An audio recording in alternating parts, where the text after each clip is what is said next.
অত্যন্ত গৌৰৱান্বিত আৰু আমি সঁচাকৈ আনন্দিত হৈছোঁ। আমাৰ জিলাৰ দক্ষিণ কামৰূপ জিলা ক্ৰীড়া সন্থাৰ এগৰাকী বিষয়ববীয়া আৰু খোখোৰ দায়িত্বত থকা ৰূপা ঠাকুৰীয়াই ইতিমধ্যে বিভিন্ন ক্ৰীড়াত অংশগ্ৰহণ কৰি আহিছে আৰু শেষত এতিয়া ৱৰ্ল্ড কাপ খো টুৰ্ণামেণ্টত যিটো পৰিচালনা কৰাৰ কাৰণে দায়িত্ব লাভ কৰিছে, তাৰ এই দায়িত্ব লাভ কৰাৰ কাৰণে আমি জিলা ক্ৰীড়া সন্থা আৰু মই ব্যক্তিগতভাৱে আমি সকলোৱে আনন্দিত হৈছোঁ, সুখী হৈছোঁ আৰু আমি আমাৰ ফালৰ পৰা অভিনন্দন জনাইছোঁ। ৰূপা ঠাকুৰীয়া সম্পৰ্কত ক'বলৈ বহুত আছে, কাৰণ তেওঁ এগৰাকী সুদক্ষ খেলুৱৈ আৰু ছাত্ৰী অৱস্থাৰ পৰাই বিভিন্ন খেল বা খোখোত তেওঁ পাৰ্টিচিপেট কৰি আহিছে আৰু তেওঁৰ পাৰদৰ্শিতা প্ৰদৰ্শন কৰিবৰ কাৰণে সক্ষম হৈছে আৰু বেষ্ট খেলুৱৈ হিচাপে তেওঁ খ্যাতি অৰ্জন কৰিছিলে। গতিকে আজি তেওঁ যিটো দায়িত্ব লাভ কৰিছে, সেইটো দায়িত্ব তেওঁৰ আচলতে প্ৰাপ্য বুলি আমি অনুভৱ কৰোঁ, কাৰণ এজন যোগ্য ব্যক্তিক যোগ্য স্থান দিছে আৰু আমি সকলোকে কৰ্তৃপক্ষ সকলোকে আমি ধন্যবাদ জনাইছোঁ যে যোগ্য ব্যক্তি এজনক যোগ্য স্থান দিছে, তাৰ কাৰণে ধন্যবাদ জনাইছোঁ। আৰু ৰূপা ঠাকুৰীয়াকো আমাৰ ফালৰ পৰা শুভেচ্ছা জনাইছোঁ। আহিব লগা দিনবিলাকত যাতে এজন সুদক্ষ খেলুৱৈ হিচাপে যি খ্যাতি অৰ্জন কৰিছিল আৰু সুদক্ষ খেল পৰিচালক হিচাপেও সেই একেই খ্যাতি অৰ্জন কৰিবৰ কাৰণে সক্ষম হ'ব। আমাৰ জিলাখনৰ ফালৰ পৰা ৰূপা ঠাকুৰীয়াৰ আমাৰ যিকোনো ধৰণৰ আমাৰ ফালৰ পৰা আমি উদগনি জনোৱা বা সহায় কৰা বা এই ক্ষেত্ৰত আগবাঢ়ি যোৱাত জিলাৰ ক্ৰীড়া সন্থাই যিখিনি কৰণীয় থাকিব, সেইখিনি নিশ্চয় আমি আমাৰ ফালৰ পৰা আমি ক্ৰীড়া সন্থাৰ ফালৰ পৰা সদায় আগবঢ়াম। আমাৰ জিলা ক্ৰীড়া সন্থাৰ মূল উদ্দেশ্যটোৱে হৈছে যে আমাৰ গাঁৱত সিঁচৰিত হৈ থকা বা যিবিলাক ল'ৰা ছোৱালীৰ বুৎপত্তি আছে কিন্তু বিভিন্ন ধৰণে অৰ্গেনাইজেশ্যন নোহোৱাৰ কাৰণে তেওঁলোকে বিকাশ কৰিবৰ কাৰণে সুবিধা নাপায়, তেওঁলোকক আমি আগবঢ়াই লৈ যোৱাটোৱে আমাৰ ক্ৰীড়া সন্থাবিলাকৰ দায়িত্ব। আৰু সেইকাৰণে আমি দক্ষিণ কামৰূপ জিলা ক্ৰীড়া সন্থা গঠন হোৱাৰ পৰা আমি অহৰহ প্ৰচেষ্টা চলাইছোঁ আৰু আমাৰ ফালৰ পৰা আমি ফুটবল, ভলীবল বা খো বা কাবাডী এই খেলবিলাকত আমাৰ ল'ৰা ছোৱালীখিনি যথেষ্টখিনি উপকৃত হৈছে আৰু বিভিন্ন স্তৰত খেলিবৰ কাৰণে সক্ষম হৈছে আৰু গাঁৱত সিঁচৰিত হৈ থকা প্ৰতিভাবিলাক বিকাশ হৈছে। আৰু গাঁৱত সিঁচৰিত হৈ থকা প্ৰতিভাবিলাক যেতিয়া বিকাশ হৈছে, তেওঁলোকৰ যদি কোনোবাই আৰ্থিকভাৱে দুৰ্বল আৰু আৰ্থিকভাৱে দুৰ্বল হৈ পেলাই তেওঁলোকে যদি কোনোবা খেলত পাৰ্টিচিপেট কৰিবৰ কাৰণে অসমৰ্থ হৈছে, তেওঁলোকক আমি সেইখিনি সহায় কৰিছোঁ আৰু তেওঁলোকক কোনো খেলুৱৈ মানে সুদক্ষ খেলুৱৈ আৰ্থিক দৈন্যতাৰ কাৰণে খেলৰ পৰা বঞ্চিত নহয়। ভাল লাগিছে আজি আন্তঃৰাষ্ট্ৰীয় বা পৰ্যায়ত অসমক প্ৰতিনিধিত্ব কৰিবলৈ ওলাইছোঁ। এটা মনত এটা খুব আনন্দ প্ৰকাশ কৰিছোঁ আৰু ভাল লাগি আছে। আচলতে কি হয়, সপোনে যেতিয়া শুব নিদিয়ে তেতিয়া লক্ষ্যই হাত বাউল দি মাতে, হয়নে ছাৰ? গতিকে সপোন আছিল যে খোখোৰ জগতত বা খেলৰ জগতত আগবাঢ়ি যাম আৰু নিজৰ প্ৰতিভাৰ পৰিচয় দাঙি ধৰিম আৰু আজি মই সেই ক্ষেত্ৰত যথেষ্ট সফল হৈছোঁ। আৰু এই যাত্ৰাত আচলতে মোৰ বহুত কষ্ট আছে, বহুত সময় দিছোঁ এই খেলটোত, কাৰণ 88ত মোৰ জাৰ্ণি আৰম্ভ হৈছিল। 88ৰ পৰা আজি 2024 চন এটা বহুত দীঘলীয়া পৰ্যায় অতিক্ৰম কৰিব লগা হৈছে আৰু এই ক্ষেত্ৰত বহুতখিনি বাধা বিঘিনি আছে আৰু একমাত্ৰ মোৰ কষ্ট আৰু পৰিশ্ৰমৰ কাৰণে মই এইখিনি কৰিবলৈ সক্ষম হৈছোঁ। লগতে মোক সহায়ৰ হাত আগবঢ়োৱা বা মোৰ এই যাত্ৰাপথত আগবঢ়াই দিয়া বহুতখিনি মানুহ আছে মোৰ পিছত, যেনেকৈ মোৰ হাজবেণ্ড মোৰ ওতঃপ্ৰোতভাৱে লাগি আছে, মোৰ ঘৰখন আছে, মোৰ মা দেউতা, মোৰ দাদা বাই ভনী আটাইখিনি আছে আৰু সুকুমাৰ দা, মনোজ আজি কমলা কলিতা ছাৰ আৰু দক্ষিণ কামৰূপ ক্ৰীড়া সন্থা প্ৰবীণ দাস ছাৰ আৰু মোৰ জিলা ক্ৰীড়া সন্থা আছে দক্ষিণ কামৰূপ জিলা ক্ৰীড়া সন্থা আৰু মোৰ মা দেউতা আছে ডিব্ৰুগড়ৰ প্ৰভাত চন্দ্ৰ ফুকন আৰু লাৱণ্য ফুকন এই দুজন মানুহ মোৰ আছে আৰু আটাইতকৈ মোৰ ডাঙৰ শক্তি হৈছে মোৰ ছোৱালীজনী যিজনী ছোৱালীৰ কাৰণে মই আজি বিয়াৰ পিছত বহুত সংঘাত পাৰ কৰিছোঁ যিজনী ছোৱালীৰ একমাত্ৰ সাহস আৰু অনুপ্ৰেৰণাত মই ওলাই আহি এইখিনি কাম কৰি এই যাত্ৰাত আৰম্ভ কৰি আজি ৱৰ্ল্ড কাপ বিশ্বকাপত জিলিকি উঠিবলৈ সক্ষম হ'লোঁ। মানে কি মই সঁচাকৈ গৌৰৱান্বিত মোৰ পত্নীয়ে আজি পৃথিৱীৰ 24খন দেশৰ প্ৰায় 40টা টীম এই প্ৰথম বিশ্বকাপ খো প্ৰতিযোগিতাত অংশগ্ৰহণ কৰিব এজ এ মানে খো ৰেফাৰী হিচাপে আৰু সঁচাকৈ গৌৰৱান্বিত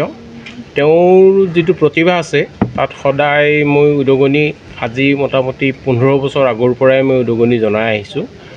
আৰু ভাল লাগিছে বৰ্তমান সঁচাকৈ যেতিয়া খবৰটো পালোঁ যে প্ৰথম বিশ্বকাপৰ ৰেফাৰীৰ লেটাৰখন নমিনেশ্যন লেটাৰখন যেতিয়া আহি পাইছে আহি কৈছে যে মই লেটাৰখন পালোঁ তেতিয়া মনটো খুবেই ভাল লাগিছে মই মোৰ লগতে যিখিনি তেওঁৰ সহযোগী আছে বা মোৰ পৰিয়াল আৰু মোৰ একমাত্ৰ ছোৱালী তাই বাহিৰত আছে যদিও তাইও সঁচাকৈ গৌৰৱান্বিত যাই নহওক মই পিছলৈ যাতে আকৌ ওপৰলৈ যাব পাৰে বৰ্তমান তেওঁ ইণ্টাৰনেশ্যনেল ৰেফাৰী সেইটো সফলতা অৰ্জন কৰক আৰু আশা ৰাখিছোঁ ভৱিষ্যতৰ যিবোৰ প্ৰগ্ৰেম আছে সূচী আছে সেইবিলাকত অংশগ্ৰহণ কৰি দেশলৈ ৰাজ্যলৈ বা অঞ্চললৈ গৌৰৱ কঢ়িয়াই আনক আচলতে প্ৰথম যিটো উৎসাহ তেওঁ এই খেলটোৰ প্ৰতি সেইটো মোৰ পৰাই আছিলে তেওঁ খেলা সময়তো আছিল আৰু যেতিয়া তেওঁ খেল পৰিচালক হিচাপে তেওঁ স্বীকৃতি পালে সেইটোতো মই যথেষ্ট উৎসাহ যোগাইছিলোঁ ময়ো নিজে এজন খোখোৰ ষ্টেটৰ ক্লাছ 1 ৰেফাৰী আৰু মই নেশ্যনেল ৰাষ্ট্ৰীয় পৰ্যায়লৈকে আৰু নগ'লোঁ তেওঁকে আগবঢ়াই দিলোঁ আৰু তেওঁৰ সেইটো ভালেই হ'ল আৰু তেওঁ বৰ্তমান অসম চৰকাৰৰ সমাজ কল্যাণ বিভাগৰ অংগনবাদী কেন্দ্ৰৰ তেওঁ কৰ্মী হিচাপেও কৰ্মৰত আৰু ভাবোঁ তেওঁৰ কাৰ্যালয়ৰ পৰা তেওঁক যথেষ্ট অনুপ্ৰেৰণা যোগাইছে সহায় সহযোগিতাত যথেষ্ট আগবঢ়াইছে আৰু মোৰ পৰা মই সম্পূৰ্ণ স্বাধীনতা দিছোঁ যে তেওঁ সফলতা অৰ্জন কৰক খো আছিল আমাৰ ভাৰতৰ এবিধ নিজা খেল ভাৰতত সৃষ্টি হোৱা এবিধ খেল এতিয়া খেলবিধে নেশ্যনেল লেভেল পায় এছিয়ান গেমছ হ'ল নেক্সট ৱৰ্ল্ড কাপ হৈছে সেইটো আমাৰ কাৰণে খুব ভাল খবৰ সেই এতিয়া আমি আশা ৰাখিছোঁ যে অলিম্পিকত যাতে খোখোটো সোমাই তাৰ প্ৰক্ৰিয়া আৰম্ভ হৈছে আৰু আমি ৰূপা ঠাকুৰীয়াৰ জৰিয়তে আমি সেইটো আশা কৰিছোঁ তেওঁ ৱৰ্ল্ড কাপ পালে অলিম্পিক যি হ'ব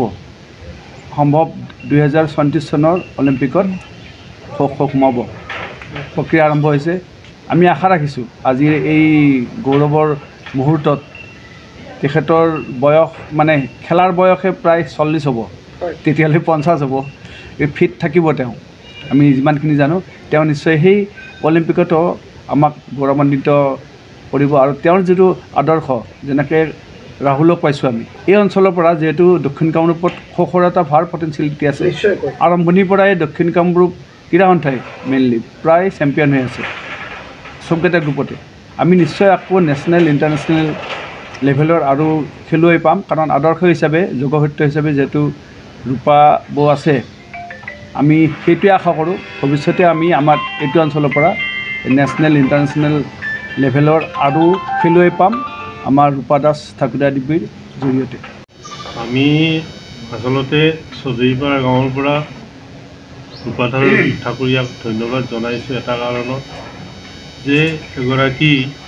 খুব প্ৰতিভাসম্পন্ন মহিলা যিগৰাকী মহিলাই অতি সৰু কালৰ পৰাই আমি জানিব পৰা মতে সৰু কালৰ পৰাই খেল জগতত প্ৰভুত্ব বিস্তাৰ কৰিছে বিভিন্ন খেল খেলি ছাত্ৰ ছাত্ৰীসকলৰ লগতে নিজক উৎসাহ আৰু প্ৰেৰণা যোগাইছে তেওঁৰ জৰিয়তে ইতিমধ্যে বিভিন্ন ঠাইত এই খো খেলৰ বা অন্যান্য খেলৰ জৰিয়তে বহুবিলাক ল'ৰা ছোৱালী আজি দক্ষিণ কামৰূপ ক্ৰীড়া সন্থাই হওক বা বিভিন্ন স্কুল পৰ্যায়ত টুৰ্ণামেণ্টবিলাকত অংশগ্ৰহণ কৰাৰ যিবিলাক সুবিধা তেওঁলোকৰ জৰিয়তে পোৱা বুলি আমি জানিব পাৰিছোঁ আৰু সেইসকল ল'ৰা ছোৱালীও ইতিমধ্যে জিলা পৰ্যায়লৈকে গৈছে খেলিবলৈকে কেৱল ৰূপা ঠাকুৰীয়াৰ প্ৰেৰণা এগৰাকী প্ৰতিভাৱান খেলুৱৈ হিচাপে আজি তেওঁৰ যিটো পৰিচয় আমি শলাগিছোঁ আমি গাঁওখনৰ পৰা শলাগিছোঁ অঞ্চলটোৰ পৰা শলাগিছোঁ ইয়াৰ মূলতে দক্ষিণ কামৰূপ ক্ৰীড়া সন্থা আছে তেখেতৰ স্বামী আছে আৰু খেল জগতৰ যিবিলাক ব্যক্তি খেলুৱৈ তেওঁলোকৰো প্ৰেৰণা আছে এই প্ৰেৰণাৰ জৰিয়তে তেখেতে আজি বহু ওপৰলৈ গৈছে আজি বিশ্বকাপক পৰিচালক হিচাপে তেখেত অনুমোদিত হৈছে অনুমোদনৰ জৰিয়তে তেওঁ সেই অঞ্চলত অৰ্থাৎ দিল্লীত যি খেল আৰম্ভ হ'ব বিশ্বকাপ খো খেলৰ বিশ্বকাপ আৰম্ভ হ'ব সেই বিশ্বকাপত তেওঁ পৰিচালক হিচাপে স্বীকৃতি পোৱাৰ পিছত আমি নিশ্চয়কৈ গৌৰৱান্বিত হৈছোঁ যে নৰ্থ ইষ্টৰ পৰা অকল দক্ষিণ কামৰূপ বা অসমৰ পৰাই নহয় নৰ্থ ইষ্টৰ পৰা তেওঁ প্ৰতিনিধিত্ব কৰাৰ এটা সুযোগ পাইছে এইটো সঁচাকৈ আমাৰ এই অঞ্চলটোৰ এটা গৌৰৱ এতিয়া কথা হৈছে আমি এটা আশা কৰিছোঁ যে ৰূপা ঠাকুৰীয়া ডাঙৰীয়ানীয়ে যিহেতু ৰেফাৰী হৈছে ৰেফাৰীৰ বাবে অনুমোদিত হৈছে তেওঁ এটা কাম কৰাটো উচিত যে আমাৰ যি অঞ্চলটোৰ আৰু কিছুমান খেলুৱৈ আছে তেওঁৰ জৰিয়তে এই খেলুৱৈসকল অকল খো বুলি নহয় বিভিন্ন খেলত যাতে অনুপ্ৰাণিত হৈ ৰাজ্যিক পৰ্যায় হওক বা দেশৰ বিভিন্ন খেলত অংশগ্ৰহণ কৰাৰ কিছু সুযোগ পায় এই ক্ষেত্ৰত কিন্তু সংগঠনবিলাকৰো কাম কিছু আছে তেওঁলোকেও আগবঢ়াই নিয়াত নিশ্চয়কৈ সহায় কৰিব মই ভাবোঁ যে ৰূপা ঠাকুৰাই এই দিল্লীত যি 24খন দেশে প্ৰতিনিধিত্ব কৰা 40টা টিমৰ যি খেল হ'ব তাত ভাল প্ৰদৰ্শন কৰিব তেওঁ ভাল পৰিচালক হিচাপে তাত স্বীকৃতি লাভ কৰিব এইটো আমাৰ ফালৰ পৰা আশা কৰিছোঁ মই তেখেতৰ শুভমংগল কামনা কৰিছোঁ তেখেতৰ ভৱিষ্যত উজ্জ্বল হওক ধন্যবাদ